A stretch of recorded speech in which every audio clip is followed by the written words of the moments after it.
ఇలా అనుకుని కరాగ్రే వస్తే లక్ష్మి.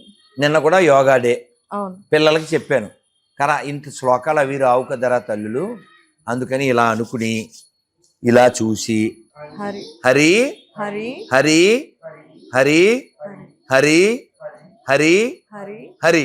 సో ఇది చిన్నవి పొద్దున్న లేవగానే చెప్పాలి, అర్థమైందా? 7 సార్లు హరి హరి అంటూ నిద్ర లేవాలి. కానీ మూర్ఖులు ఏం చేస్తారు, హలో అని నిద్ర లేస్తారు. హరి అని కదా నిద్ర లేవాలి. హలో ఎవరి భార్య కాదు, మైక్ ఫోన్ ఎవరికైనా పెట్టారు?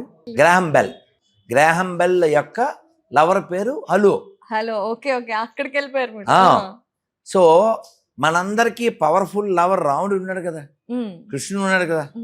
హరి నీ ప్రతాపమున కడ్డమేది లోకములో, సరిలేరు నీకెవ్వరు సర్వేశ్వరా. హరి నీ ప్రతాపమున కడ్డమేది లోకములో. అందుకని హరి హరి అని నిద్ర లేవాలి. హలో హలో అని నిద్ర లేవడం ఏంటి? ఎవరికి లాభం? నీకు లాభమా? లేదు. కాబట్టి మనకి శతకంలో చెప్తారు, హరి అన్న 2 అక్షరములు హరించును పాతకములు అంబుజనాభ. హరిహరి నీ మహిమ పొగడంగ వశమే హరి శ్రీకృష్ణ.